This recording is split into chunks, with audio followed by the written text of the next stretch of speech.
आज अपन डिस्कस करेंगे AC circuit containing only an inductor. देखो इससे पहले मैं एक वीडियो बना चुका हूँ जिसमें हमने डिस्कस किया था कि AC circuit containing only a resistor, यानी एसी सर्किट में सिर्फ रजिस्टर हो तो उसका क्या बिहेवियर होता है, यानी कि उसके अंदर जो करंट होता है और उसके अंदर जो ईएमएफ होती है उसमें क्या रिलेशन होता है।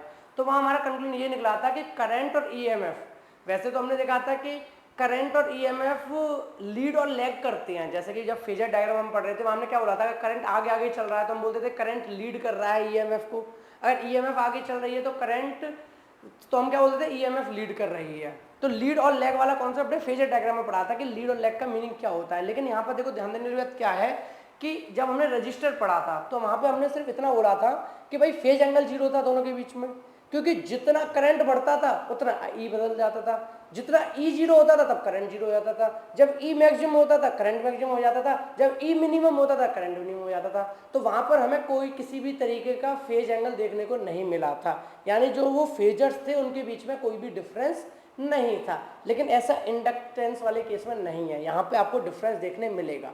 तो देखो पहले बात तो ये समझ लो कि टॉपिक कैसे आता है। या तो ऐसे बोलेगा AC circuit containing only an inductor, यानी एक एसी सर्किट है और उसके अंदर इंडक्टर है और हमें स्टडी करना है कि भाई उस इंडक्टर के वजह से जो ईएमएफ और करंट है उसमें क्या रिलेशन रहेगा। या फिर एक बात और अच्छे से समझ लो, फेजर डायग्राम्स को जो हम थ्योरेटिकली रिप्रेजेंट कर रहे हैं वो on the basis of practical कर रहे हैं। ऐसा नहीं है कि पहले थ्योरी लिख दी गई फिर प्रैक्टिकल किया, भाई पहले प्रैक्टिकल हुआ फिर थ्योरी लिख रहे हैं। यानी प्रैक्टिकल में अगर प्रूव हो जाएगा कि करंट लीड कर रहा है ईएमएफ को तो थ्योरी में लिख दिया जाएगा कि करंट लीड कर रहा है और इसको शो कराओ, दिखाओ डायग्राम की हेल्प से, ठीक है। और अगर प्रैक्टिकल दिखेगा कि करंट लैग कर रहा है यानी कि ईएमएफ लीड कर रहा है तो आपको यहां दिखाना पड़ेगा कि करंट क्या कर रहा है, लैग कर रहा है, ईएमएफ लीड कर रहा है। तो पहले तो माइंड में ये क्लियर कर लो कि थ्योरेटिकल बेसिस पे प्रैक्टिकल रिजल्ट नहीं हो रहा, प्रैक्टिकल करने के बाद उसके बेसिस पे थ्योरेटिकल रिजल्ट की बात हो रही है। तो इसीलिए अब हमें, जब हमने प्रैक्टिकल किया होगा इस चीज का कि AC circuit country only an inductor, तो वहां में क्लियर हो चुका होगा कि कौन लीड करेगा कौन लैग करेगा। तो इसीलिए इस वाले टॉपिक को यानी AC circuit containing only an inductor वाले टॉपिक को ऐसे भी बोल सकती हो कि a sinusoidal EMF is applied to a circuit. एक साइनसॉइडल ईएमएफ को अप्लाई किया गया, यानी कि ऑल्टरनेटिंग ईएमएफ को अप्लाई किया गया किसी भी सर्किट के अंदर। इंडक्टर था सिर्फ ओनली सो डैट आपको शो करना है, क्योंकि प्रैक्टिकल में प्रूव हो चुका, प्रैक्टिकल ने रिजल्ट दिखा दिया कि current lag behind the voltage by pi by 2 radian यानी कि 90 डिग्री, यानी करंट लैग कर रहा है बिहाइंड द ईएमएफ। यानी समझ पा रहे हो कि अब आपको ये तो क्लियर हो चुका कि इंडक्टर के अंदर जब आपका एसी सर्किट है उसमें इंडक्टर लगा हुआ है उसके अंदर करंट क्या करेगा, लैग करेगा वोल्टेज के पीछे, क्योंकि प्रैक्टिकल में दिख गया होगा ना, जब प्रैक्टिकल किया होगा भाई तो प्रैक्टिकल में दिख गया करंट लैग कर रहा है। जैसे रजिस्टर के केस में तो क्लियर है, ना तो करंट लीड करता ना करंट लैग करता, ना ईएमएफ लीड करता ना ईएमएफ लैग करता। ईएमएफ जितना बदला करंट उतना बदल गया, ईएमएफ जितना बदला करंट उतना बदल गया, EMF maximum current maximum, EMF minimum current minimum. यानी वहां तो आपका ना तो कोई लीड करता ना कोई लैग करता। लेकिन इंडक्टर के केस में ऐसा होता है कि लीड या लैग होगा।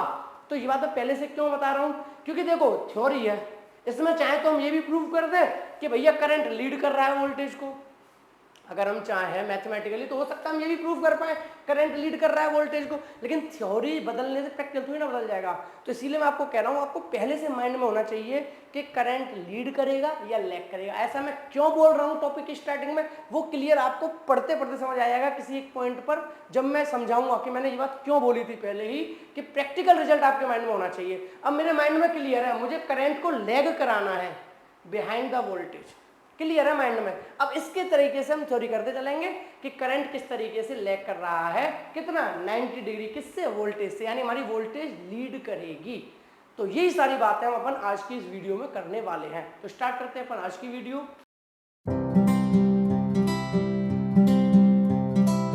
हेलो दोस्त, जय हिंद जय भारत। आज का हमारा टॉपिक है कि AC circuit containing only an inductor, यानी कि इस एसी सर्किट के अंदर सिर्फ और सिर्फ क्या है, इंडक्टर है। ठीक है भाई, हमारे पास ईएमएफ ई है तो इसका मैग्नीट्यूड कितना होगा किसी भी इंस्टेंटेनियस टाइम पर, इसका ईएमएफ होगा E naught sine omega T. Okay, और इसमें इंडक्टर लगा हुआ है जिसका इंडक्टेंस एल है। तो आपको इंडक्टर के बारे में और इंडक्टेंस के बारे में आई होप आपको पता होगा, मैं ऑलरेडी इस पर से वीडियो बना चुका हूँ, वरना आप डालो inductance by master ji physics वाले, तो हो सकता है कि वो मेरी वीडियो आपको ऊपर मिल जाए, आप उस वीडियो को देख लो, या फिर आप प्ले लिस्ट में जाके सीक्वेंस में देख रहे हो तो आपने ऑलरेडी वो मेरा वीडियो देख लिया होगा। तो आपको पहले से इंडक्टर इंडक्टेंस के बारे में पता होना चाहिए क्या होता है, ठीक है। थोड़ा बहुत आइडिया तो हालांकि मैं यहाँ भी दे दूंगा, ऐसी बात नहीं है, पर पता होना चाहिए, ठीक है।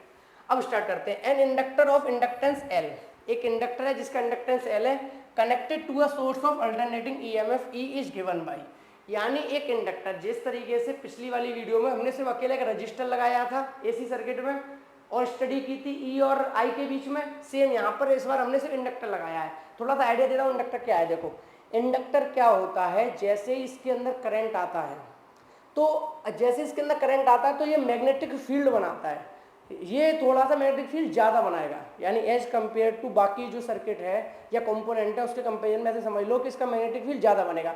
अब आपको पता है जब भी करंट फ्लो करे किसी में से मैग्नेटिक फील्ड जाए तो ईएमएफ इंड्यूस होगा, यानी ये अपना एक ईएमएफ इंड्यूस करेगा। तो मोटा मोटा मैंने आइडिया दे दिया कि ये क्या है, ये एक तरीके से एनर्जी स्टोर करता है, लेकिन किसके फॉर्म में, मैग्नेटिक फील्ड की फॉर्म में, यानी ये मैग्नेटिक फील्ड प्रोड्यूस करेगा, मैग्नेटिक फील्ड होगा इसका अच्छा खासा, किसका, इस इंडक्टर का। तो आइडिया हो गया कि भाई क्या है ये, okay. We assume that the inductor has negligible resistance, thus the circuit is purely inductive AC circuit, यानी कह रहे हैं कि इस इंडक्टर का नेग्लिजिबल रेजिस्टेंस, अगर रेजिस्टेंस नहीं है तो ये प्योरली क्या हो गया, इंडक्टिव एसी सर्किट हो गया, सिर्फ और सिर्फ इंडक्टर एसी सर्किट में कनेक्ट है। बात क्लियर है, ठीक है। आगे बढ़ते हैं। अब आगे बात आती है, as the alternating current flow through the inductor, अब back EMF is set up which oppose the applied EMF. मैंने अभी भी बताया कि जब भी मेरा ये इंडक्टर जो है, जब भी इस इंडक्टर में क्या फ्लो करता है, करंट फ्लो करता है, तो यहाँ पर एक ईएमएफ इंड्यूस हो जाती है। ईएमएफ इंड्यूस क्यों होती है, क्योंकि आप लोगों ने पढ़ा है करंट फ्लो करेगा तो मैग्नेटिक फील्ड बनेगा, मैग्नेटिक फील्ड बन रहा है तो क्या होगा, मैग्नेटिक फील्ड बनने की वजह से क्या होगा, यहाँ ईएमएफ इंड्यूस हो जाता है, या फिर ऐसे कह लो सेल्फ इंडक्शन हो जाता है। सेल्फ इंडक्शन वाला टॉपिक पढ़ा था ना, तो वहाँ आपको बहुत अच्छे से पता होना चाहिए कि ईएमएफ कितना इंड्यूस होता है इसके अंदर। अब ये क्या करता है, जिस ईएमएफ ने इसको प्रोड्यूस किया, यानी एक तो ईएमएफ था उसकी वजह से करंट आया, ठीक है, तो इसमें जो ईएमएफ इंड्यूस हुआ है उसको ही अपोज करेगा, इसका जो ईएमएफ इंड्यूस हुआ वो क्या करेगा, इसको ही अपोज करेगा। तो आपको याद होना चाहिए, इसलिए मैं बोला वो टॉपिक आपने पहले पढ़ रखा हो। तो इसका जो ईएमएफ होता था उसे बोलते थे हम बैक ईएमएफ, वहाँ पर याद हो तो क्या बोलते थे, बैक ईएमएफ। तो बैक ईएमएफ की जो वैल्यू होती थी वो होती थी माइनस का L D I upon D T, E equal to होता था माइनस का L D I upon D T, D I upon D T, यानी कि जो इसमें ईएमएफ इंड्यूस होता है वो अपने ही सोर्स को क्या करता है, अपोज करता है, यानी कि कोई ना कोई इसका सोर्स था, भाई जब सोर्स था तभी तो इसके अंदर क्या आया, करंट आया। अब करंट जैसे ही आया, अब इसने क्या किया, जब जैसे इसमें करंट इंड्यूस हो गया तो इसने उसी को अपोज करना शुरू कर दिया, उसी करंट को अपोज करना शुरू कर दिया, उसी ईएमएफ को अपोज करना शुरू कर दिया, ठीक है। तो बैक ईएमएफ कितना होता है, माइनस का L D I upon D T set up oppose the applied EMF, यानी इस इंडक्टर के अक्रॉस एक बैक ईएमएफ इंड्यूस हो गया, कितना, माइनस का L D I upon D T. ये कैसे आया भाई, ये मैं फिर से बोल रहा हूँ, इंडक्टर वाला टॉपिक, इंडक्टेंस वाला, सेल्फ इंडक्टेंस वाला टॉपिक आपको पता होगा तो वहाँ पता चल जाएगा कि जो ईएमएफ का मैग्नीट्यूड होता था, या तो जाके उस वीडियो को देख लो या माइंड में ये रखो कि जो ईएमएफ इंड्यूस होता है ना इस इंडक्टर में, उसका जो मैग्नीट्यूड होता है वो ई इक्वल होता है माइनस का L D I upon D T. तो इसका मैग्नीट्यूड वही लिख दिया, ई इक्वल टू माइनस का L D I upon D T, ठीक है। नेट इंस्टेंटेनियस ईएमएफ, अब नेट इंस्टेंटेनियस ईएमएफ कितना हो जाएगा, ध्यान से समझना कि भाई ये अपन का क्या है, ये अपन का एसी सर्किट है, यहाँ क्या लगा हुआ है, इंडक्टर लगा हुआ है, एक ईएमएफ तो इधर जा रहा है ई, एक ईएमएफ ई इधर हो गया, एक इसको अपोज कर रहा है जो कि है माइनस का L D I upon D T. अब आप एक बात बताओ, अगर ईएमएफ दोनों अपोजिट डायरेक्शन में तो नेट ईएमएफ कितना होगा, ऑब्वियसली जो ये इंड्यूस्ड हुआ है वो इतना ज़्यादा तो नहीं होगा कि पूरा का पूरा खत्म कर पाए, भाई मैक्सिमम तो यही रहेगा जो इसका सोर्स है। तो नेट ईएमएफ कितना होगा, नेट ईएमएफ हमारा होगा जो टोटल ईएमएफ है, यानी कि ई इस डायरेक्शन में, और इसको अपोज करने के लिए एक आ गया माइनस का L D I upon D T इस डायरेक्शन में, तो नेट ईएमएफ कितना हो गया, ये माइनस दिस।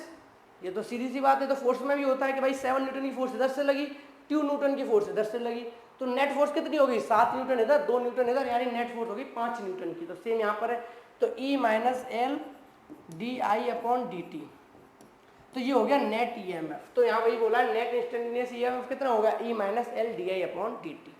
यहाँ तक बिल्कुल बात क्लियर है, ठीक है।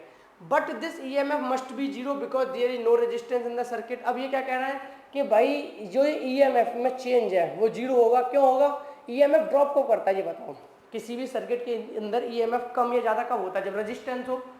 अगर रेजिस्टेंस होगा तो ईएमएफ की वैल्यू कम होगी ना, ईएमएफ ड्रॉप करेगा। आप ये क्या कह रहे हैं कि ईएमएफ जो चेंज हुआ है, टोटल ईएमएफ जीरो नहीं, ईएमएफ जो चेंज हुआ है वो कितना होगा? जीरो होगा। क्यों?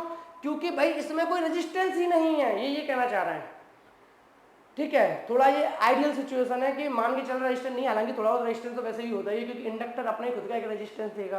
लेकिन फिलहाल ये क्या कह रहे हैं कि जब इसमें प्योर इंडक्टिव है, प्योर इंडक्टिव एसी सर्किट है, जब इसमें रजिस्टर नहीं है, कोई रेजिस्टेंस नहीं है, तो कोई चेंज नहीं होगा ईएमएफ में। यानी कि जितना ईएमएफ है उतना ही रहेगा, कुछ बदलेगा ही नहीं।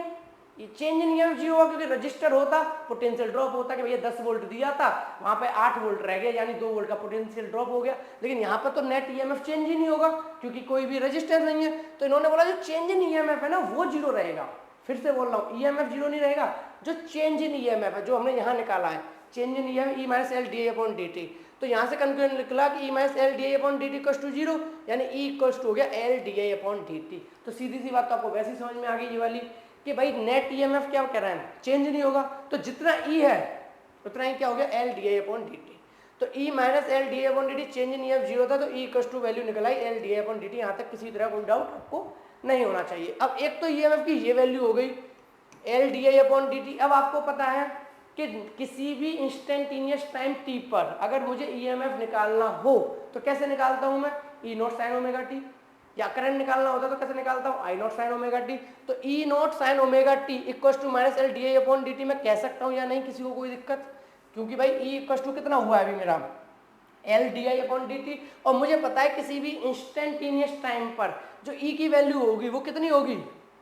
ई नॉट साइन ओमेगा टी। तो E naught sine omega T equal to L D I upon D T हम कह सकते हैं। बिल्कुल क्लियर है? यहां तक सारी चीजें नोट कर लो या स्क्रीनशॉट ले लो, फिर आगे बढ़ते हैं। ठीक है, नोट कर लिया यहाँ तक मेरे भाई? ठीक है, तो अभी तक आपको क्या क्लियर हो गया? आपको ये क्लियर हो गया कि जब इंडक्टर के अंदर हमने क्या किया? एसी सोर्स लगाया ईएमएफ का। तो क्या किया? उस इंडक्टर ने एक अपना बैक ईएमएफ दिया जो कि इसको अपोज किया। लेकिन हमें पता चला कि जो बैक ईएमएफ है उसका क्या है? जो बैक ईएमएफ है और जो नेट ईएमएफ है उनमें जो चेंज हो रहा है वो जीरो चेंज हो रहा है। यानी कि यहाँ से हमने E equal to L D I upon D T को लिख लिया और ई की वैल्यू लगा दी E naught sine omega T L D I upon D T. अब आगे देखो क्या करने वाले हैं, ध्यान से समझना। अब देखो ध्यान से एक बात बताओ कि क्या मैं ये लिख सकता हूँ D I equal to E naught L sine omega T? क्योंकि देखो यहाँ क्या लिखा हुआ है, यहाँ पर लिखा हुआ है अपन का, यहाँ पे लिखा हुआ E naught sine omega T L D I upon D T. थोड़ा सा आइडिया दे रहा हूँ कि क्या करने वाला हूँ मैं। देखो क्या करने वाला हूँ, हमारा टारगेट क्या था? हमारा टारगेट ये है कि करंट और ईएमएफ में रिलेशन पता करना। इसके अंदर कितना ईएमएफ है वो तो बात क्लियर हो चुकी है, ई इक्वल्स टू है E naught sine omega T.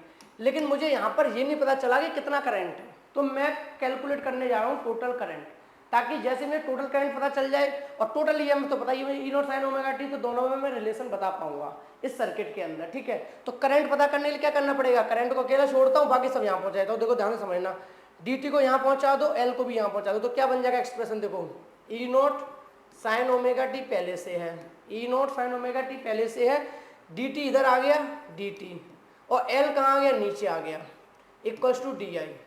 तो क्या मैं कह सकता हूँ E naught sine omega T D T upon L equals to D आई?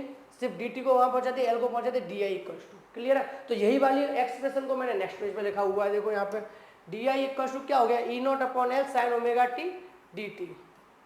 ठीक है, E naught L sine omega T D T. बिल्कुल क्लियर? अब देखो integrating on both side. Integrating both side क्यों कर रहा हूँ? क्योंकि मुझे चाहिए टोटल करंट। अगर मैं इसको इंटीग्रेट कर दूँ तो देखो डी आई टोटल इंटीग्रेट करूंगा, मुझे टोटल करंट पता चल जाएगा। और मेरा वही ये टारगेट की टोटल करंट पता करना। ठीक है, इस सर्किट के अंदर टोटल करंट कितना है? अब ध्यान से समझना, इसको इंटीग्रेट करूंगा डी आई को, इसको भी इंटीग्रेट करूंगा। अब इंटीग्रेशन आप ध्यान से समझते चलना, E not upon L, E not upon L क्या है? इसे तो बाहर ले सकता हूँ, कॉन्स्टेंट है। ठीक है भाई, तो D I equals to E not upon L को मैंने बाहर ले लिया, sine omega T. Sine omega T का इंटीग्रेशन क्या होता है? साइन थीटा का माइनस कॉस थीटा, तो माइनस का cos omega T minus cos omega T D T, minus cos omega T plus constant कितना आ गया? Minus cos omega T plus constant. तो वही लिखा, देखो साइन ओमेगा टी का integration minus cos omega T, तो माइनस का साइन आ गया minus E not upon omega L plus constant. यहाँ तक क्लियर है? तो टोटल करंट की वैल्यू मेरी इतनी आ गई। टोटल करंट की वैल्यू मेरी कितनी आ गई? आई इक्वल्स टू माइनस का E not upon omega L को cos omega T plus constant. अब जो ध्यान से समझना, as the applied EMF is sinusoidal, जो अप्लाइड ईएमएफ है वो साइनसोइडल है, we expect the current also to be sinusoidal. भैया ऑल्टरनेटिंग ईएमएफ है तो करंट भी कैसा होगा, ऑल्टरनेटिंग होगा, तो ऑब्वियसली सीधी सी बात है।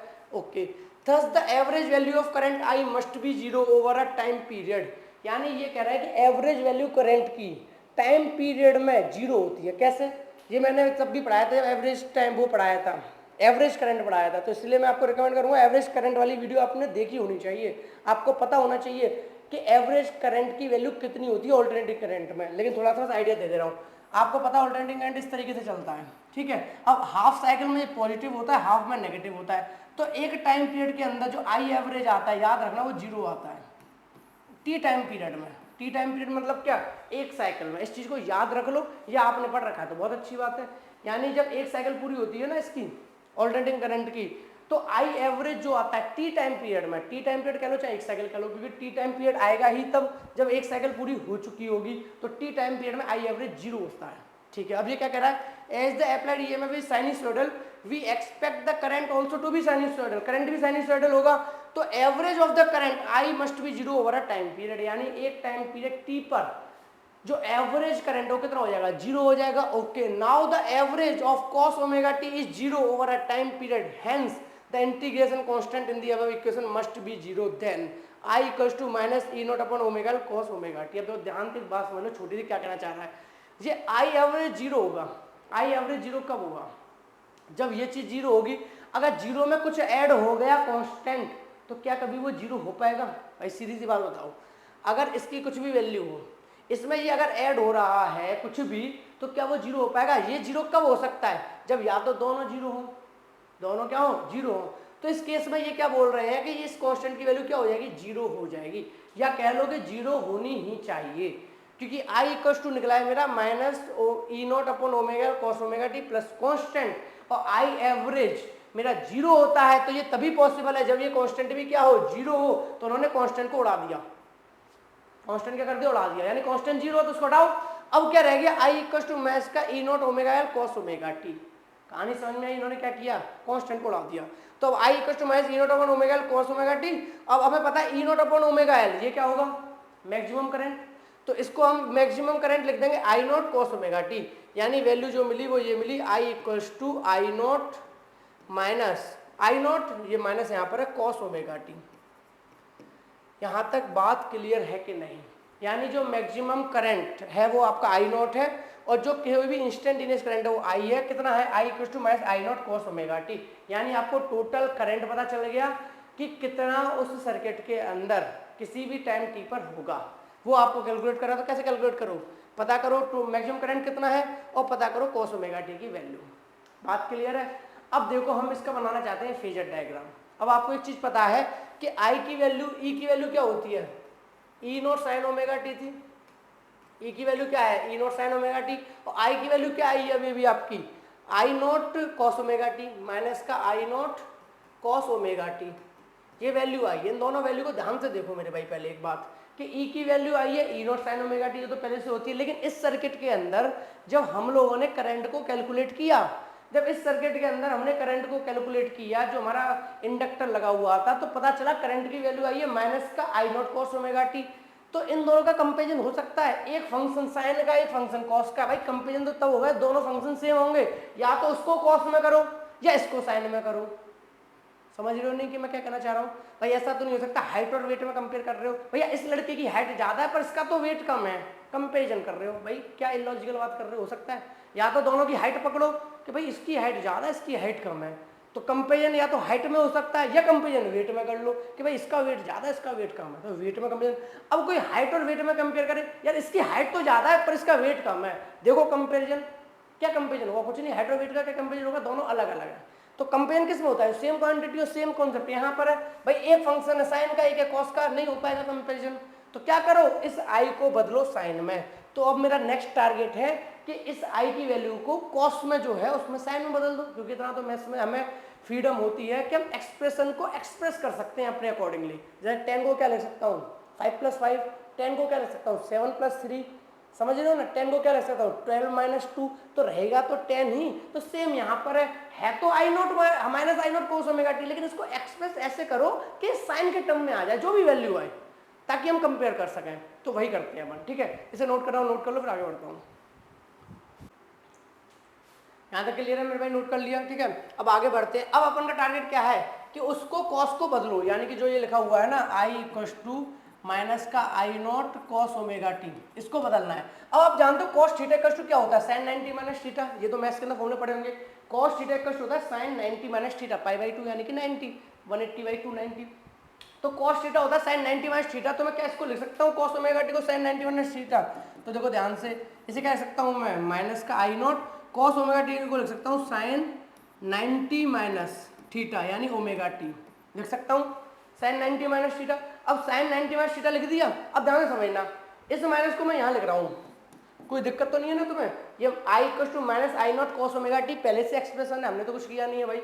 माइनस आई नॉट, माइनस मैंने यहाँ लिख लिया आई नॉट, कॉस ओमेगा टी को लिख लिया हमने साइन 90 माइनस थीटा।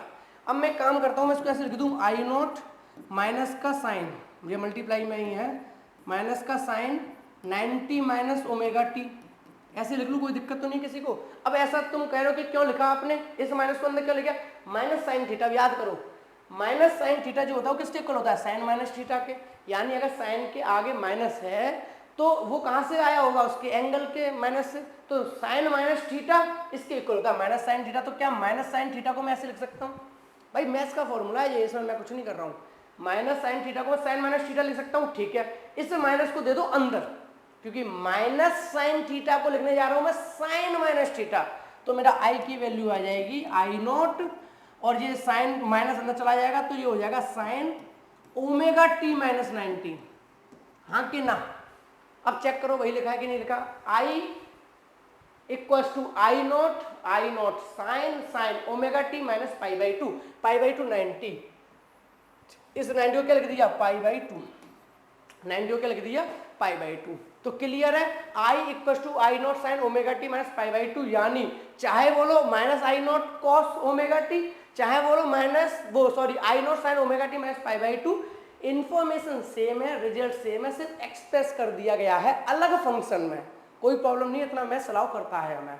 क्लियर है। अब ये भी साइन का फंक्शन और ई भी साइन का फंक्शन, अब कंपेयर अच्छे से हो जाएगा। ठीक है भाई, यहाँ पे इन्होंने समझा दिया आई नॉट क्या था, E not upon omega L the peak value of A C, वो तो ठीक है, जो अच्छी बात है।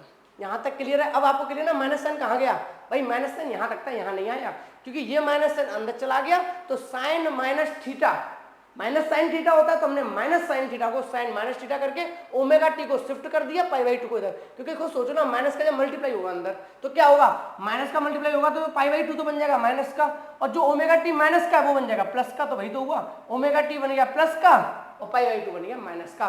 तो आई इक्वल टू आ गया I naught sine omega T minus pi by 2, और ई इक्वल टू होता है E naught sine omega T, E equal to क्या होता है E naught sine omega T. यानी कि अब हम दोनों को आई और ई को कंपेयर कर सकते हैं, क्योंकि ये भी साइन का फंक्शन और ये भी साइन का फंक्शन। बिल्कुल बात क्लियर है, नोट करना हो नोट कर लो इसको, फिर मैं आगे बढ़ता हूँ। नोट कर लिया, ठीक है। अब देखो आगे अपन का टॉपिक है phase relation between E and I, यानी कि यहाँ पर हम फेज रिलेशन देखेंगे, फेज एंगल पता करेंगे ई और आई के बीच में। अब याद करो टॉपिक के पहले मैंने बोल दिया था कि करंट क्या करेगा, यहाँ पे लैग करेगा। तो भाई वो तो क्लियर है, करंट लैग करेगा, लेकिन बस उसे शो करना है डायग्राम की हेल्प से, ठीक है। और रजिस्टर वाले केस में तो भाई कोई भी लीड या लैग नहीं किया था, साथ साथ चल रहे थे। तो देखते हैं ऑन कंपेयरिंग इक्वेशन 1 एंड 2, 1 और 2 इक्वेशन क्या हो यहाँ लिख देता हूँ, ई इक्वल टू है मेरा ई नॉट साइन ओमेगा टी, और आई इक्वल टू अभी मेरा कितना आया, आई इक्वल टू मेरा अभी आया I naught sine omega T minus pi by 2, I naught sine omega T minus का पाई बाई 2। ये इक्वेशन 1 है और ये इक्वेशन 2 है। क्लियर, इन दोनों को कंपेयर करो, किन किन को, इन दोनों को, यानी कि E equal to E naught sine omega T, I equal to I naught sine omega T minus pi by 2। अब इसका क्या बनाने वाले हैं हम लोग, इनके बीच में देखेंगे कितना एंगल। अब ये तो क्लियर हो गया, देखो एंगल में डिफरेंस तो है, यहाँ एंगल है ओमेगा टी, यहाँ है omega T minus pi by 2। तो यही क्लियर हो गया मुझे साफ साफ कि करंट मेरा पीछे होगा, क्योंकि ओमेगा टी से पीछे पाई बाई 2 है, ओमेगा टी से पीछे पाई बाई 2 है। तो सीधी सी बात है कि करंट मेरा लैग करेगा, ईएमएफ मेरा लीड करेगा। लेकिन बस इसको डायग्राम में दिखा देंगे, प्रूफ तो यही हो गया, साफ साफ दिख रहा है।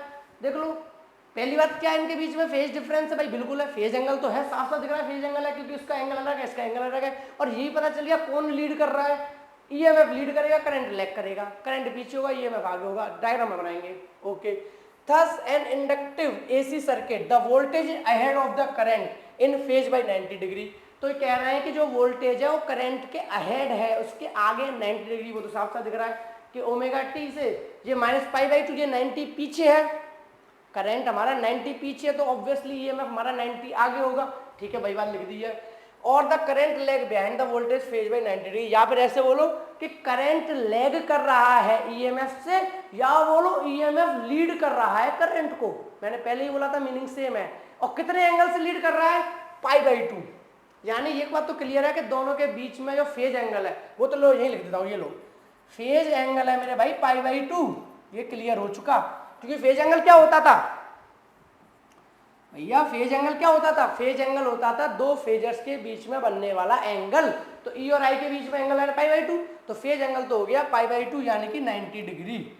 फेज एंगल तो अच्छे से क्लियर हो गया। लेकिन रजिस्टर वाले केस में फेज एंगल 0 था। रजिस्टर वाले केस में फेज एंगल मेरे भाई 0 था, पर यहाँ पर है। ठीक है, इंडक्टर वाले केस में ओके। आगे बात करते हैं। This means that the voltage E attain its maximum value E naught a quarter of cycle t/4 earlier than the current I. यानी ये कह रहे हैं कि ईएमएफ अपनी मैक्सिमम वैल्यू करंट से पहले ले लेगा। भाई वो तो सही बात है, ईएमएफ आगे आगे, करंट पीछे पीछे। जब ईएमएफ मैक्सिमम वैल्यू पे होगा, करंट कहीं पीछे होगा। जब ईएमएफ मैक्सिमम वैल्यू से निकल जाएगा तब करंट पहुंचेगा। तो भाई वो तो अलग अलग टाइम पे होंगे, वो तो साफ साफ दिख रहा है। ठीक है, attain its peak value quarter cycle later than the voltage, यानी वोल्टेज से क्या मिलेगा? वो लेटर मिलेगा। इसको ऐसे कंपेयर कर सकते हो, जो ये फेजर्स वगैरह होते हैं ना, ऐसे समझ लो कि दो बाइक वाले हैं। ठीक है, और एक बात तो पहले क्लियर कर दी थी कि इनकी एंगुलर वेलोसिटी सेम होती है। ये फेजर डायग्राम में क्लियर करके चलाता मैं कि भैया अल्टरनेटिंग करंट हो या अल्टरनेटिंग वोल्टेज हो, दोनों की एंगुलर वेलोसिटी सेम होती है। ये तो मस्ट है कंडीशन। एंगुलर वेलोसिटी अगर अलग अलग हो गई फिर तो गेम बदल जाएगा, फिर तो पता नहीं कौन कब लैग कर जाए, कब कौन लीड कर जाए। एंगुलर वेलोसिटी सेम, ये तब की कंडीशन हो रही है सारी। पता चला कि भैया वेलोसिटी बदल रही है कि करंट अभी तो लैग कर रहा है, आगे जाके लीड कर जाए। पीछे तो कोई भी कर सकता है, लेकिन एंगुलर वेलोसिटी सेम है। तो जितनी एंगुलर वेलोसिटी करंट की उतनी ईएमएफ की, तो जीवन में कभी पीछे नहीं कर पाएगा वो। क्यों नहीं कर पाएगा? क्योंकि जितनी स्पीड से चल रहा है उतनी स्पीड से चल रहा है, लेकिन इसके पीछे है। ऐसे समझो बाइक वाले हैं दो, दोनों ने सोचा हम रेस लगाते हैं, लेकिन कंडीशन एक है रेस में कि हम सेम स्पीड से रहेंगे, ना तू स्पीड बढ़ाएगा ना मैं स्पीड बढ़ाऊंगा। उन्होंने कहा ठीक है, लेकिन दिक्कत क्या हो गई? एक बाइक वाले ने आगे से स्टार्ट कर दिया, एक बाइक वाले ने पीछे की। अब एक बात बताओ, कभी भी रेस में कंपटीशन हो पाएगा? क्यों? क्योंकि कंडीशन है कि भैया वेलोसिटी चेंज नहीं करोगे तो न तो पीछे बाइक वाला चेंज करेगा ना आगे की बाइक वाला चेंज करेगा। लेकिन दिक्कत क्या हो गई? आगे बाइक वाले ने पहले शुरू कर दी, तो अब हमेशा ऐसे ही चलता रहेगा। आगे बाइक वाला आगे रहेगा, पीछे वाला पीछे रहेगा, क्योंकि ये वेलोसिटी बदल नहीं सकते। और उसने ऑलरेडी या तो एक जगह से चलते एक साथ और सेम वेलोसिटी से चलते तो सेम साथ चलते। लेकिन दिक्कत क्या हो गई? एक चला पीछे से, एक चला आगे से, वेलोसिटी बदलने अलाउ नहीं है, तो यानी कि हमेशा ऐसे ही चलेंगे। तो सेम कंडीशन यहाँ पर है।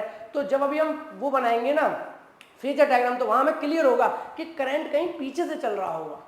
करंट क्या हो रहा होगा? लेट शुरू हो रहा होगा। पीछे से चलना मतलब यहाँ पे कुछ ऐसा तो नहीं रुका हुआ है, यानी करंट लेट चला होगा, यानी ईएमएफ पहले आ गया होगा और करंट लेट आया होगा, इसीलिए करंट क्या रह गया? पीछे रह गया। तो वही बोला करंट लैग कर रहा है या ईएमएफ लीड कर रहा है। कॉन्सेप्ट आपको थोड़ा सा क्लियर हुआ मेरे भाई? क्या कहना चाहता हूँ, क्या इन्फॉर्मेशन मिल रही है? ओके, फेज एंगल पता चल गया। अब इसका डायग्राम बना लेंगे हम आगे। अब देखो डायग्राम लगाते हैं। Figure shows that phasor diagram for an inductive AC circuit. तो देखो दो डायग्राम बनाए, दोनों ही दो डायग्राम क्यों बना रहा हूँ? पहले रजिस्टर वाले केस में भी समझाया था कि इस डायग्राम से कन्वीनियंट होता है ये वाला डायग्राम, इसीलिए हम दो बना रहे हैं। इन्फॉर्मेशन तो इससे भी मिलती है, इससे भी मिलती है, लेकिन इससे क्या होता है अपन को ज्यादा अच्छे से इन्फॉर्मेशन मिल पाती है। तो वही वाली बात कि अब देखो कैसे डायग्राम बनेगा, ध्यान से समझना। अब हमें एक बात तो पता चल चुकी है, करंट क्या कर रहा है? लैग कर रहा है। कितना? 90। पहले डायग्राम बना के दिखा देता हूँ। मान लो ईएमएफ अभी यहाँ पर है ई, ईएमएफ यहाँ पर है ई। अब करंट क्या कर रहा है? लैग। तो पता है इसका फेजर डायग्राम कैसा हो जाएगा? करंट कहाँ होगा? यहाँ पर होगा, फिर आई। करंट क्या होगा? आई। क्यों? क्योंकि 90 डिग्री पीछे रहना पड़ेगा, यानी ये रोटेट करेगा इस तरीके से, ये रोटेट करेगा इस तरीके से, और ये रोटेट करेगा इस तरीके से। बात क्लियर है? ये आगे आगे, ये पीछे पीछे 90। कोई भी डाउट नहीं होना चाहिए। अगर इसको तुमने ऐसे बनाया, मान लो ईएमएफ यहाँ दिखाया है, अब तुमने किसी ने ईएमएफ पहुंच गया यहाँ पे, ईएमएफ पहुंच गया यहाँ पे, ये मूव करके यहाँ पहुंच गया, तो करंट पहुंच जाएगा मेरे भाई यहाँ पे आई। अब भी कितना डिफरेंस रहेगा? 90 डिग्री का। समझ लो ना, ईएमएफ यहाँ से उठ के यहाँ पहुंच गया, तो ईएमएफ तो लीड कर रहा है, करंट लैग कर रहा है, तो करंट यहाँ से यहाँ आ जाएगा। तो अब भी इनके बीच का डिफरेंस कितना रहेगा? तो हर वक्त किसी भी पॉइंट पर, किसी भी इंस्टेंट टाइम पर करंट और ईएमएफ के बीच का जो एंगल रहेगा वो π/2 रहेगा, यानी फेज एंगल इनके बीच का 90 रहेगा, ये कंफर्म है। तो भाई यहाँ पर समझाने की कोशिश कीजिए, देखो ध्यान से समझना कि किसी भी इंस्टेंटेनियस पे ईएमएफ कितना है, ई। पहले इस डायग्राम को समझाता हूँ फिर इसको समझाऊंगा, ठीक है। किसी भी इंस्टेंटेनियस टाइम पे ईएमएफ है ई, कितना एंगल है ओमेगा टी। अब आपको पता है कि जो करंट है, अब देखो इसको यहाँ बनाऊंगा मैं डायग्राम को, ये ईएमएफ ई है, लेकिन यहाँ पे कंडीशन क्या है इस बार, ये किसी ओमेगा टी एंगल पर है ऑलरेडी, ठीक है। ये एक्स एक्सिस है, ये आपकी क्या है एक्स एक्सिस, ये आपकी कहीं ना कहीं वाई एक्सिस, लो दोनों बना दी, एक्स एक्सिस वाई एक्सिस, कोई दिक्कत। अब इन्होंने क्या बोला है कि ईएमएफ मेरा ओमेगा टी एंगल पर है, क्योंकि भैया ईएमएफ जब आप दिखा रहे हो, ईएमएफ जब आप बना रहे हो तो कुछ ना कुछ एंगल पे तो ऑलरेडी वो होगा, ठीक है, ओमेगा टी एंगल पर है। अभी अभी हमें पता चला कि जो हमारा ईएमएफ है वो लीड कर रहा है 90 डिग्री करंट से, या ऐसे बोलो कि करंट हमारा लैग कर रहा है ईएमएफ से 90 डिग्री। तो इसका 90 डिग्री किधर होगा, ध्यान से समझना, इसका 90 डिग्री कुछ इस तरीके से होगा, देखो ये यू, मानते हो कि नहीं, यू 90 डिग्री। भाई इसका परपेंडिकुलर बनाना है ना, तो यहाँ बन गया, यानी उस टाइम पे करंट होगा यहाँ पे से छोटा बनाना पड़ेगा, करंट को क्या करना पड़ेगा छोटा, क्योंकि इसका एम्पलीट्यूड कम होता है, क्लियर है। तो करंट हमारा कहाँ होगा, यहाँ पर होगा, तो बन गया 90 डिग्री। तो भाई वो समझना चाह रहा है कि ईएमएफ, अब बीच में इनके एंगल कितना है 90, और ये ओमेगा टी, तो बच्चा वो कितना हो गया ओमेगा टी, ये ओमेगा टी और ये कितना π/2, तो पूरा एंगल कितना हो जाएगा ओमेगा टी प्लस π/2।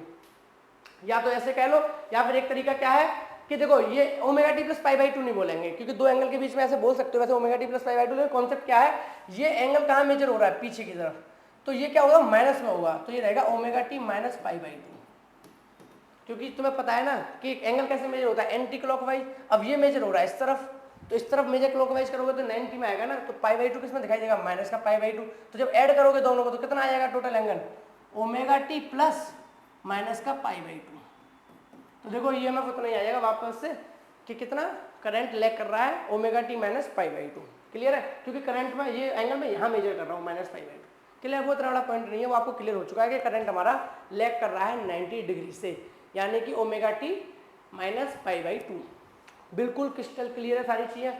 अब इन्होंने इसका ये बना दिया है वेव वाला डायग्राम। अब देखो ये कैसे ना, ध्यान से समझना, इस डायग्राम को बनाने के लिए ना मैं आपको एक कॉन्सेप्ट समझाता हूँ, वो ध्यान से समझना, ठीक है। मैं कुछ समझाने की कोशिश करूँगा, वैसे तो आपको ये डायग्राम समझ आ ही जाएगा, पर एक छोटी सी बात समझने की कोशिश करूँगा, उसको फील करना थोड़ा।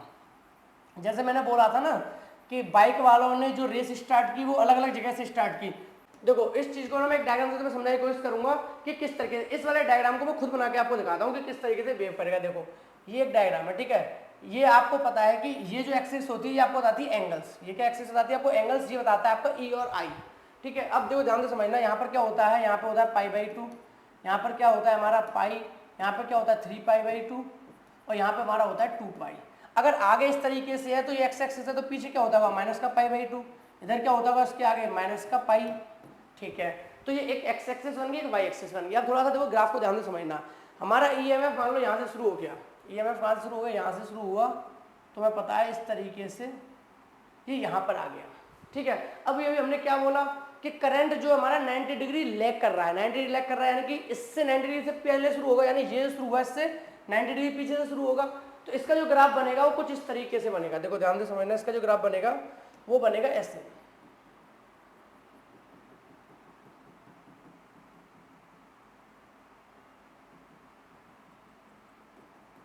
देखो कुछ इस तरीके से ग्राफ बनेगा, ठीक है। अब मैं कहना क्या चाहता हूँ, ध्यान से समझना, देखो कॉन्सेप्ट पे जाओ, ये हमारा 0 से स्टार्ट हुआ है, ठीक है, और करंट मेरा स्टार्ट हुआ है पीछे से, यानी 90 डिग्री पीछे से माइनस π/2। तो इस तरीके का ग्राफ बनता है एक्चुअल में, क्योंकि भाई ये तो बढ़ती रहेंगी, इस तरीके से क्रॉस होती होंगी। लेकिन अब आप कहोगे कि ये ग्राफ कैसे बनाया, तो देखो ध्यान से समझना कि किसी भी चीज में आप कंपेयर कर रहे हो तो दोनों की पोजीशन तो फिक्स लोगे, यानी इस पोजीशन पे इसको लोगे, तो भाई इस पोजीशन पे इसको भी खत्म करना पड़ेगा, जो ये वाली पोजीशन है। तो इन्होंने क्या किया, इसको यहाँ से लेकर कहाँ तक मेजर किया, यहाँ तक किया। इसीलिए ये लोग क्या करते हैं, ईएमएफ का ग्राफ तो ऐसे बना देते हैं और आई का ग्राफ यहाँ तक बना देते, क्लियर है। अगर इसको पूरा करोगे तो कैसे जाएगा, ये यहाँ जाएगा और ये ऊपर आगे बढ़ के यहाँ जाएगा। मैं ये फील कराना चाह रहा था, क्लियर है। यानी अगर ये यहाँ से स्टार्ट हुआ है तो जो आपका करंट का ग्राफ है वो कहाँ से स्टार्ट होगा, पीछे माइनस पाई बाई टू। देखो आगे पाई बाई टू तो पीछे भी तो होगा माइनस का पाई बाई टू, यहाँ भी तो होगा माइनस का पाई। तो वही मैं कहना चाह रहा हूँ कि इसके पीछे भी अपन की वैल्यू होती है माइनस का पाई बाई टू। तो मैं यहाँ तो स्टार्ट तो यहाँ से करूँगा, लेकिन चूंकि मुझे दोनों ग्राफ को कंपेयर करना है, दोनों ग्राफ को एक साथ समझाना है, तो जो एक्सिस मैंने इसकी ली वही एक्सिस मैं किसकी लूंगा, इसकी लूंगा। इसीलिए मैं इसी के अंदर दिखाना पड़ता है कि ये स्टार्ट हुआ यहाँ से और ये स्टार्ट हुआ यहाँ से। थोड़ा सा फील कराने की कोशिश की है कि ये डायग्राम किस तरीके से साइकिल को दिखा रहा है। क्योंकि देखो साइकिल को स्टडी करना है, साइकिल को तो कहीं से स्टडी कर लो, चाहो तो यहाँ से कर लो, चाहो तो यहाँ से कर लो, चाहो तो यहाँ से कर लो, कहीं से भी स्टडी कर सकते हो। लेकिन समझ गए ना कि इसी डोमेन में, ताकि दोनों ग्राफ एक साथ देख सकें। क्लियर है। तो ये वाला जो आपका फेजर डायग्राम था वो किसके बीच में था, ई और आई के बीच में। कब, जब आपका प्योर इंडक्टिव सर्किट है, यानी आपके एसी सर्किट के अंदर सिर्फ और सिर्फ इंडक्टर लगा हुआ है। और एक और बात आपको पहले ही बोल दी गई थी कि इसमें आपको शो करना है कि करंट लैग कर रहा है। तो भाई वो तो हमने शो कर दिया कि करंट हमारा लैग कर रहा है पाई बाई टू, क्योंकि स्टार्ट में मैंने बताया था कि पहले प्रैक्टिकल हुआ है फिर हम शो कर रहे हैं। तो प्रैक्टिकल में साफ साफ दिख रहा है कि करंट लैग कर रहा है, तो यहाँ पे भी हमने दिखा दिया करंट हमारा लैग कर रहा है किससे, ईएमएफ से। ठीक है, ये इसके ग्राफ्स हैं। अब आपको आई थिंक ग्राफ भी समझ में आए होंगे। जो ये ग्राफ लिए हैं मैंने वो लिए एसएल अरोरा की बुक से। कहाँ से लिए मेरे भाई, एसएल अरोरा की बुक से। ठीक है, तो आपको ये ग्राफ अच्छे से समझ आ गए होंगे। ठीक है, यहाँ से ईएमएफ का ग्राफ हो गया, इसका एम्पलीट्यूड कम होता है तो पीछे लिया, और ये कितना लिया है 90 डिग्री कम, यानी ये पीछे से शुरू हो रहा है। यानी जब ये अपनी मैक्सिमम वैल्यू पर है तब ये अपनी मैक्सिमम वैल्यू पर नहीं है। उस टाइम पे मैक्सिमम वैल्यू पर है, ये मैक्सिमम वैल्यू पर नहीं है। जब ये मैक्सिमम वैल्यू पर ये नहीं है, यानी ईएमएफ पहले पहुंच गया, ये इधर मैक्सिमम वैल्यू पर पहुंचा ही नहीं है। समझ लो, वही तो बोला गया था कि ईएमएफ यहाँ तो मैक्सिमम वैल्यू पहुंच गया, अभी ये कहाँ पहुंचा है, यहीं पर। इसकी मैक्सिमम वैल्यू कहाँ है, यहाँ पर। यानी ये लेट पहुंच गया मैक्सिमम वैल्यू पे, ईएमएफ पहले पहुंच गया। क्यों, क्योंकि ईएमएफ लीड कर रहा है पाई बाई टू से करंट को, और करंट लैग कर रहा है, यानी कि करंट ईएमएफ के पीछे पीछे चल रहा है। क्लियर है, वही यहाँ लिखा है the phasor diagram for an inductive AC circuit, the phasor E makes an angle omega t with the x axis in anti clockwise direction. बहुत अच्छी बात, यानी कि जो एंगल बन रहा है कितना बन रहा है, ओमेगा टी बन रहा है किसका, ई का। The current lag behind the EMF in phase by pi by two, current lag कर रहा है कितना पीछे, पाई बाई टू, यानी कि 90। तो यहाँ से हमने क्या करा, इसका 90 डिग्री बना दिया, ये एंगल 90 बना दिया। So the current phasor I makes an angle pi by two radian with the phasor E in clockwise direction, यानी कि पाई बाई टू एंगल बनाया किधर, क्लॉकवाइज, क्योंकि हम इसको इधर स्टडी करने लगे, क्लॉकवाइज डायरेक्शन। ओके, आगे इंडक्टिव रिएक्टेंस। ठीक है, इंडक्टिव रिएक्टेंस से पहले ये बात कर लो, ये क्लियर हो गया ना अच्छे से आपको मेरे भाई, बिल्कुल सारी बातें क्लियर है ना कि कितना आपका फेज एंगल हो गया। फेज एंगल कितना है आपका, pi by two. Phase angle कितना है, पाई बाई टू। अब छोटी मोटी बात और कर लेते हैं इंडक्टिव रिएक्टेंस की। वो क्या है इंडक्टिव रिएक्टेंस, वो ध्यान से समझना थोड़ा सा। देखो inductive reactance, comparing equation I not equal to E not upon omega L. आपको याद है कि वो आया था equation I not, I equal to क्या आया था, आई नॉट साइन, फिर उसके बाद आया था ओमेगा टी माइनस का पाई बाई टू, ये आया था। ठीक है, तो वहां पे हमने बताया था कि आई नॉट हमारा क्या है, हमारा आई नॉट था वो था E not upon omega L, ये था। अब थोड़ा इस पर फोकस रखेंगे, वो तो अपन का कंप्लीट हो गया टॉपिक कि भाई साइनसॉइडली था, आई और ई में क्या रिलेशन था, वहां पे हमने ये भी प्रूव कर दिया करंट हमारा लैग कर रहा है ईएमएफ से। अब एक बिल्कुल अलग नया टॉपिक है कि इसकी बात करेंगे, आई नॉट इक्वल टू क्या होता है, E not upon omega L. ये इसको कंपेयर करना चाह रहे हैं ओम्स लॉ वाले V equal to I R से। आई इक्वल टू याद करो क्या होता था, V upon R. I equal to क्या होता था, वी अपॉन आर। एक काम करो, अब एक बात बताओ, ये क्या कहना चाह रहा है, I equal to V upon R होता था पहले, ये समझ में आ गया।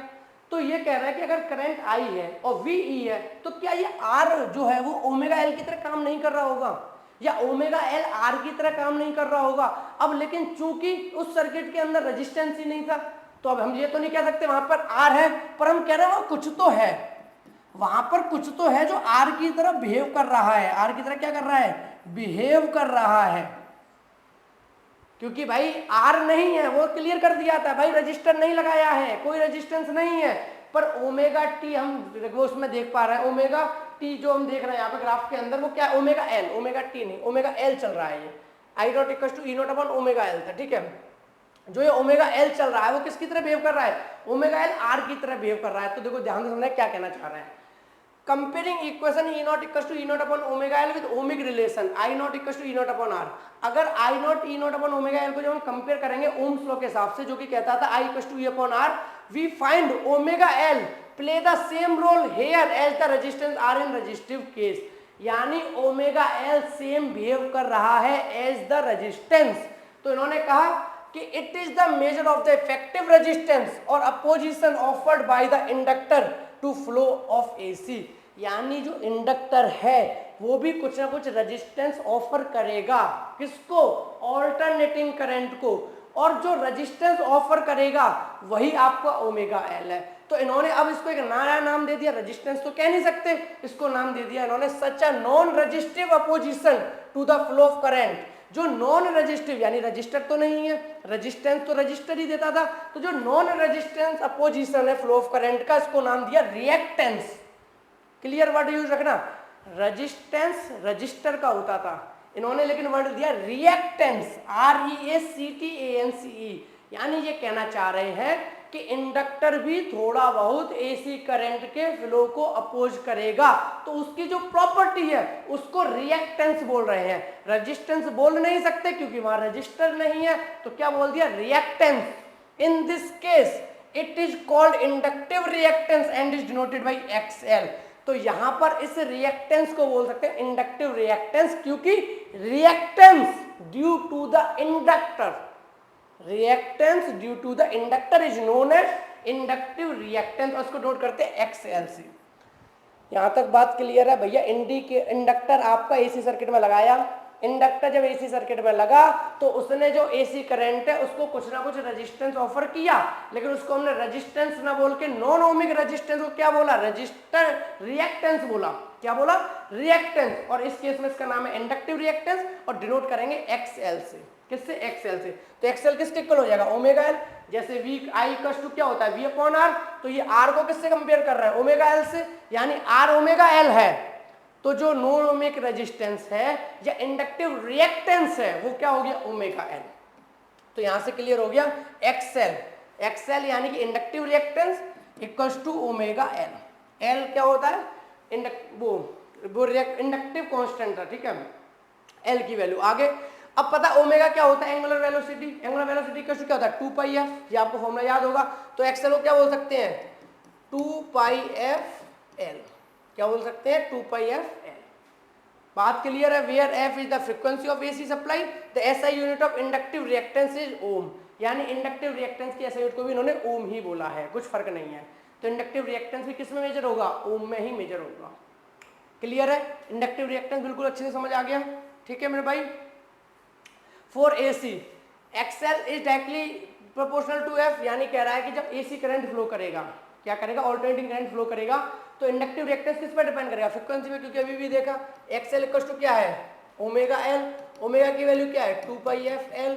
तो ये कहना चाह रहा है कि इंडक्टिव रिएक्टेंस किस पर डिपेंड कर रहा है? इसी सर्किट में फ्रीक्वेंसी डिपेंड कर रहा है। तो क्या हम कह सकते हैं कि जो XL है यानी इंडक्टिव रिएक्टेंस है वो डायरेक्टली प्रोपोर्शनल है फ्रीक्वेंसी के, यानी जितनी बार ज्यादा करंट अपने आप को चेंज करेगा, पॉजिटिव नेगेटिव, जितनी बार करंट फ्रीक्वेंसी अपनी ज्यादा करेगा उतना ही इंडक्टिव रिएक्टेंस भी ज्यादा होगा, और जितनी कम फ्रीक्वेंसी रहेगी एसी करंट की उतना ही इंडक्टिव रिएक्टेंस कम रहेगा। किस केस में?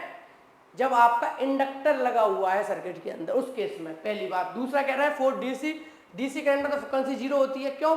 डीसी करंट भैया ना तो पॉजिटिव होता है ना नेगेटिव होता है, एक बार चलता रहता है एक ही डायरेक्शन में, उसकी डायरेक्शन बदलती नहीं है। तो फ्रीक्वेंसी क्या होगी? जीरो, क्योंकि फ्रीक्वेंसी का मतलब ही क्या होता है? डायरेक्शन बदलना, एक बार प्लस एक बार माइनस, एक बार प्लस एक बार माइनस, एक बार प्लस एक बार माइनस। डीसी करंट क्या करता है? कुछ नहीं, सीधा चलता है, फ्रीक्वेंसी जीरो। अब इसकी फ्रीक्वेंसी जीरो तो XL भी क्या होता है? Inductive reactance zero. यानी अगर आपका कैसा सर्किट है, अगर आपके बैटरी लगी हुई है और इसमें अगर आपने क्या लगा दिया? ये इंडक्टर लगा दिया। क्या लगा दिया? इंडक्टर लगा दिया इस बैटरी वाले केस में, तो यहां पर आपको जो इंडक्टिव रिएक्टेंस मिलेगा यानी कि XL वो जीरो मिलेगा। यानी कंक्लूजन ये निकला कि जो इंडक्टिव रिएक्टेंस है ना वो सिर्फ और सिर्फ एसी सर्किट में काम करता है। ये इस बैटरी वाले केस में या जिसमें डीसी करंट निकलेगा वहां इंडक्टिव रिएक्टेंस की वैल्यू जीरो रहती है, वहां कुछ भी इंडक्टिव रिएक्टेंस नहीं होता, कोई अपोजिशन नहीं होता, ठीक है। तो वही बोला है thus an inductor allow DC flow through it easily, यानी जो इंडक्टर है वो डीसी को तो आराम से फ्लो करने देगा क्योंकि उसको तो अपोज ही नहीं कर रहा। तो inductor allow DC flow through it easily but opposes the flow of AC through it, यानी कि वो किसका अपोज करेगा? एसी का अपोज करेगा, ठीक है। यहाँ पे कुछ वैल्यू दी हुई है, IRMS यानी root mean square value, IRMS value निकालना मैंने आपको ऑलरेडी वीडियो में बना दिया है, तो वहां से आप वो वीडियो देख लो जिसमें हम कैलकुलेट करते थे भैया कितनी हीट, जैसे हमने बात की थी ना कि जितनी हीट जनरेट होगी ऑल्टरनेटिंग करंट में, उतना ही करंट जब हीट जनरेट करेगा डीसी में, तो डीसी करंट की जो वैल्यू होगी वो आपकी आरएमएस वैल्यू होती थी ऑल्टरनेटिंग करंट की। तो उसका आपको पूरा एक्सप्लेनेशन उस वीडियो में ही मिल पाएगा। तो I R M S equal to होता था I not upon root t. तो यहाँ पे वैल्यू पुट कर रहे हैं, तो यहाँ से एक फॉर्मूला निकाला है इन्होंने, I R M S equal to हम ये भी बोल सकते हैं कि E R M S upon XL. ठीक है, इसका यूज हमें न्यूमेरिकल में पड़ेगा, जब न्यूमेरिकल पड़ेगा तब हम देखेंगे। क्लियर है? आई होप आपको इंडक्टिव रिएक्टेंस बिल्कुल अच्छे से क्लियर हो गया होगा। आपका जो ये एक्सएल है, जो आपका जो एक्सएल है वो क्या है? Inductive reactance. क्या है? Inductive reactance. Inductive reactance means what? जो रेजिस्टेंस आप ऑफर कर रहा है कौन? इंडक्टर। किसको? एसी सर्किट में। क्यों? क्योंकि डीसी में तो देख लिया, डीसी में तो कोई रेजिस्टेंस ऑफर ही नहीं कर रहा ना इंडक्टर। तो डीसी में तो क्या है? एक्सएल की वैल्यू 0 है, यानी जो भी रेजिस्टेंस ऑफर करता है वो एसी में करता है। क्लियर है? आई होप आपको अच्छे से समझ आ गया होगा कि किस तरीके से जो आपका इंडक्टर होता है जब एसी सर्किट में लगाया जाता है तो किस तरीके का बिहेवियर करंट का मिलता है, वो भी हमने देखा। फिर हमने ये भी देखा करंट कैसे लैग करता है, फिर हमने उसका फेजर डायग्राम भी देखा, फिर हमने उसके अंदर अपोज होने वाली प्रॉपर्टी को भी देखा जो कि एसी करंट को अपोज कर रहा है, इंडक्टिव रिएक्टेंस। क्लियर है? आई होप आपको ये कॉन्सेप्ट बहुत अच्छे से समझ आ गया होगा। तो यानी कि मैं ये भी डिस्कस कर चुका हूँ कि जब हमारा रजिस्टर हो एसी सर्किट में, और ये भी डिस्कस कर चुका कि जब मेरा एसी सर्किट में क्या हो, जब एसी सर्किट में मेरा इंडक्टर हो। अब मेरा एक टॉपिक और बचता है, जब मैं डिस्कस करूंगा कि जब मेरे एसी सर्किट में कौन हो? कैपेसिटर हो, तब क्या होता है। क्लियर है? बिल्कुल इसी तरीके से सीक्वेंस में चल रहा है। रेजिस्टेंस में हमने देखा था कि भैया फेज एंगल 0 था, यहाँ हमने देख लिया फेज एंगल 90 है, यानी कि हमारा करंट क्या कर रहा है? लैग कर रहा है, ईएमएफ लीड कर रहा है। कैपेसिटर में देखने क्या होता है। क्लियर है? आई होप आपको ये वीडियो समझ आ गई होगी, यूजफुल लगी होगी। अगर आपको थोड़ा सा भी कॉन्सेप्ट समझ में आया मेरे भाई, थोड़ी सी भी यूजफुल लगी तो मेरा आपसे एक ही रिक्वेस्ट है। देखो, ना तो मैंने कभी सब्सक्राइब करने को बोला चैनल, मैं कभी नहीं बोलता कि सब्सक्राइब करो, लाइक करो, कमेंट, कुछ नहीं बोलता।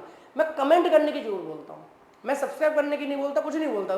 क्यों नहीं बोलता सब्सक्राइब करने की? देखो, अगर आपको वीडियो देखनी होगी तो आप सब्सक्राइब ऑब्वियसली कर लोगे यार, क्योंकि अगर आपको कंटिन्यू वीडियो देखनी होगी, आपको नोटिफिकेशन मिलता रहेगा।